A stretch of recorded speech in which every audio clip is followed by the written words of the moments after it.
Developing now, protests in Iran have turned into a political uprising. President Trump says that he's getting hourly updates. Yeah, he says he's still deciding how to respond. We've seen some Texas politicians encouraging these protesters, including Senator Ted Cruz and John Cornyn.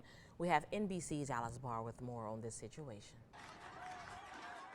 Amid a deadly crackdown against anti-government protesters in Iran that human rights groups say has killed more than 500 people, President Trump overnight confirming he's weighing options for potential U.S. intervention and saying that Iran called to negotiate. We may meet with them. I mean, a meeting is being set up, but we may have to act because of what's happening before the meeting.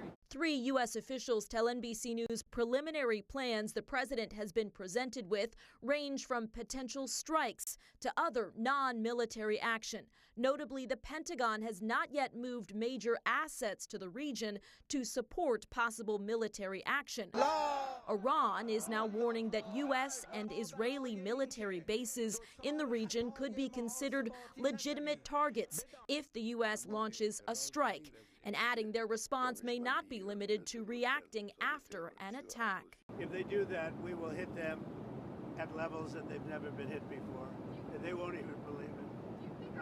I have options that are so strong. Some Republican lawmakers urging President Trump to act, embolden the protesters and scare the hell out of the regime, while others warn of the risks of potential military action. Sometimes it has the opposite effect. So when you bomb a country, then people tend to rally around their own flag. The protests in Iran, initially touched off by an economic crisis, have evolved into one of the biggest challenges the regime has ever faced.